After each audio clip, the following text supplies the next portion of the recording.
Hi everyone, welcome to my channel. It's so lovely to have you here. I haven't done one of these in a while, so just wanted to jump on and update you with where I'm at, and also talk to a little bit of my creative process in a series of illustrations that I've just created and launched called the Winter Wonderland. And yeah, I just wanted to share my experience of the creative cycle, which is a framework that I learned off a dear sister of mine called Yana, who runs a feminine mysteries sisterhood journey called Deep Inner Knowing, and how I've integrated this framework into my own creative process, because I think it can be really powerful if it's utilized properly, and also if it's integrated into people who have that burning fire to create and passion for the arts, and in any other form of creative process. So the Winter Wonderland series that I created is based on my love for the magic of snow-covered landscapes, abstract landscapes, and cute little forest animals.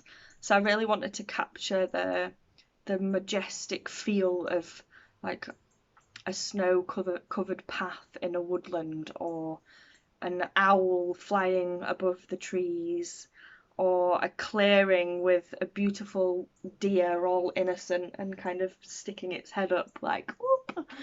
And so yeah, I created a set of 5 and I've got them here so I can show you. So the first one that I created was this one, which I called Illuminate the Path. And when I started these, I took lots of inspiration from artists that I follow over on Instagram and over on Pinterest too. There's a few, abstract landscape artists that I really admire. So I wanted to kind of create my own version of that style. Lots of detail in the branches like this, and like dotted grass. I hope you can see that properly. So yeah, and I started this piece kind of in an explorative phase, but followed my intuition with it, and I noticed one of my behaviours is that I want things done yesterday, and I want things done quickly, so I actually lose patience really quickly, especially when it comes to doing detailed work like that.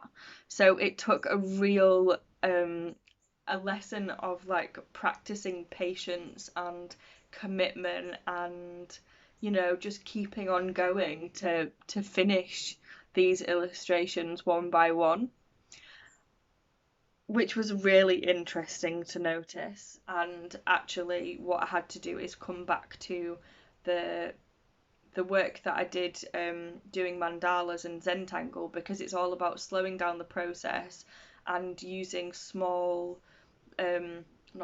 repetitive patterns,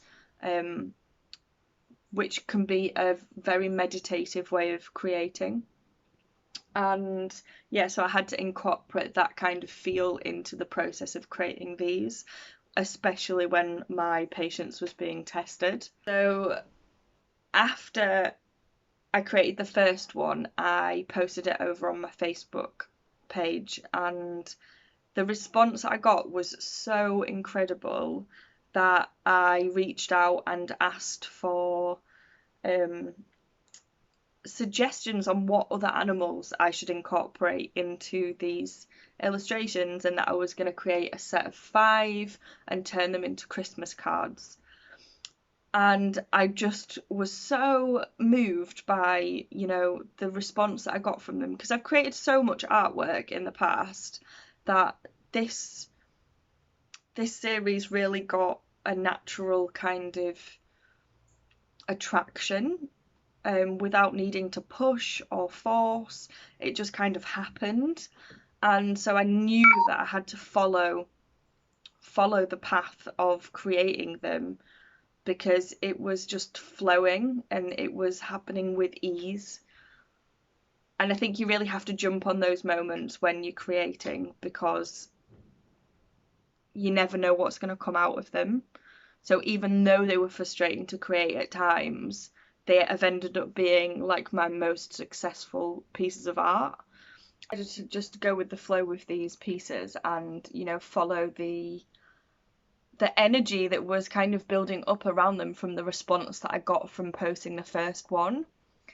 Now, the interesting thing was, after created the first two, I came into what I like to call the frustrated teenager phase of the creative process when I got to number 3. And I don't even know which one it was that I was creating. Let's have a look. The sheep was that. Oh, I think it might have been the hare. Yes, it was the hare. It was this piece. I've called this one Hop to It, and it's got 3 little hares on there. So yeah, as I was creating that one, I was struggling with the perspectives on the size of the hare and the fence that's in it, and adding the detail into it. And I had to take a step back from it to just pause. What I find when you get to the frustrated teenager phase of the creative process, or what part of the process that I go through anyway, is that if I push through in that mood and in that state of mind of, you know, oh, can't be bothered, I've lack motivation, it's frustrating that I make really easy silly mistakes. So what I decided to do was just step away from it because my energy wasn't there.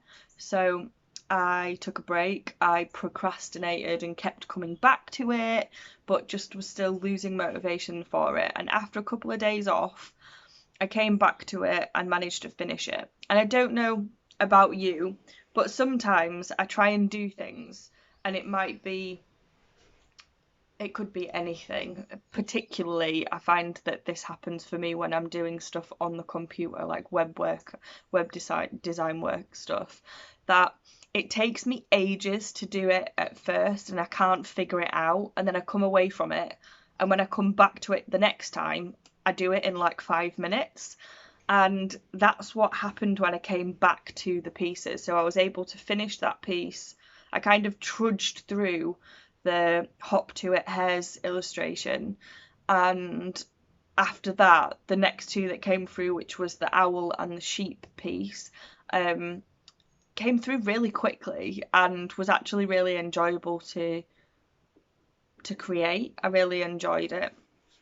So yeah, I put these illustrations out as cards, and before I'd even sent them off to print, I showed everyone the final result, and I was having so many requests for card packs, and still am, that I hadn't got the printing sorted yet. So I kind of felt a bit rushed in, I've put these out into the world and I've not got them printed yet, I'm still waiting for them back, and it's all worked out perfectly though. So the next thing that I would like to speak to is, when you've completed the creative cycle, and the creative cycle is a framework that I got off a dear friend and sister of mine called Yana Fay Dzedze. She's an incredible artist and facilitator, space holder and emotional clearing practitioner, and I've been on a really big journey with Yana over the years into kind of stepping into myself and kind of clearing all the baggage to live a happier and more filled life. And part of that journey was going through the Deepen and Knowing course that she created, which is how would I describe it? It's like feminine mysteries, talking about the, you know, connecting to our power as women and our menstrual cycle. And from the content that she created, the container that she created turned it into this incredible supportive sisterhood that not only journeyed into the depths of our power as women and our cyclical nature, but also in terms of friendship and supporting women along on their journeys too. And what I took from the content from Deep Inner Knowing, the core of the root teachings, which were the main teachings when it started, was that a part of the creative cycle, and she relates these phases of the cycle to different spaces within the pelvic bowl of a woman. So the ovaries being the ideas, the womb walls and womb space being the holding, the like incubation phase, the birthing being the cervical and vaginal energies of that like opening and it being ready and yeah, being safe enough and comfortable enough for your creations to birth into the world.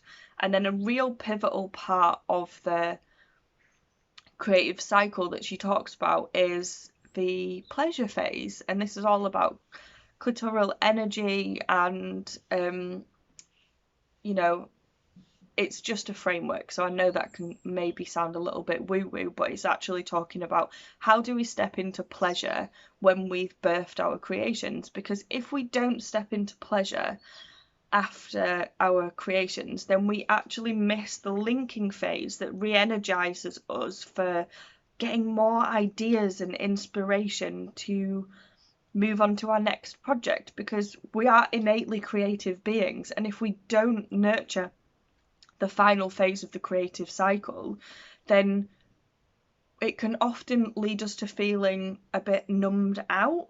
And I know for me, before I learnt about this framework, if I created something, I'd just back away from it. I didn't, absorb myself in, in the pleasure of I've just created this thing and I'm really proud of it and it's great and I've had so much fun along the creative process that I want to create again. I'd just numb out from it and just kind of almost, go through like imposter syndrome of it's not good and be really self-critical and back away and kind of like, oh, it's really awkward and uncomfortable and I don't want to be seen. And actually this time when I created this set of illustrations is I deliberately took myself into pleasure. So when I say pleasure, it's like, obviously if you want to, self pleasure, that's fine. But for me it's things like dancing or eating nourishing food that make me feel good, or playing my favourite music, or, going for a walk out in nature. Anything that makes me feel good and stimulates that pleasure, pleasurable experiences for me is what nourishes me into the creative cycle, the first phase of the creative cycle. And that is the ideas phase, the ovarian energy of, these sparks of inspiration that come to us. And because I took myself into the pleasure phase and completed the cycle properly, I got inspiration for what to create next. And it wasn't necessarily a piece of artwork, it was actually, creating this video of speaking about the process of creating and how we can integrate this framework as an artist or a creative person, which we all are. I'm not going to go into that right now. We're all innately creative people. We just need a bit of, nurturing around that. So I found using this framework, the creative cycle, with my own creative process and kind of acknowledging what phase I'm in, especially with like the incubation and like the holding phase and the birthing phase can be really uncomfortable and you're like, oh, I'm not sure I want people to see this, I'm not sure if it's good enough, but with the process, with these illustrations, it all seemed to flow really naturally, and the only phase of the cycle that I actually really needed to put more energy into was celebrating myself in the pleasure phase of I made these amazing illustrations that have had an incredible, like, I'm really surprised that these are the pieces that have had my most support and encouragement from. And I don't know what was different. It's a totally new style of artwork that I've created. Rather than like abstract and mandala work, I've gone for like, you know, my love of nature and animals, and that's what people were resonating with at the time, and I seem to really capture that and ride on the energy of the support and encouragement that was, excuse me, that was coming in around them. So yeah, because I closed the cycle properly, I got the inspiration to talk about this, the creative process and the creative cycle. And also there was another, what was it? I think I wrote it down somewhere. It was this, and I think it may have been a blog post or something. It wasn't necessarily like another piece of artwork, it was just riding on the energy of this. So yeah, that's what I wanted to share with you. If anyone is interested about learning about the creative cycle and sisterhood and, you know, the energetics of the pelvic ball system as a woman and how to connect with your menstrual cycle as a navigational tool through life, I highly recommend connecting with Yana or with me, because I actually work for Deep Inner Knowing, and yeah, getting to know the work. We've got social media pages up on Instagram and Facebook, and we're in a phase where we're reawakening the space as we've had a bit of a pause, so everyone can kind of settle in. We've opened a new container for it, and we're going to be journeying back through the content, as there's an absolute incredible library of content that's been created over the past 3 or 4 years from running. I think we're on our fifth round, maybe, definitely 4 or 5, and we've got some incredible women in that space that I'm dear friends with now. And yeah, being a part of that group has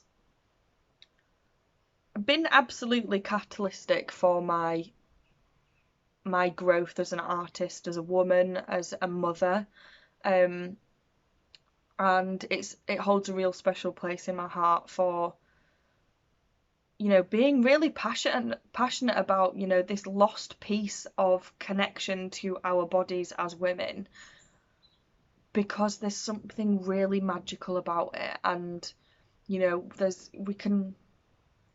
a lot of the time we live in our heads, we don't live in our bodies, and, you know, there's so much wisdom in our wombs if we were to only connect to that. And, you know, at first I was a bit like, oh, that's a bit woo-woo for me. I'm not sure what that looks like and what that feels like.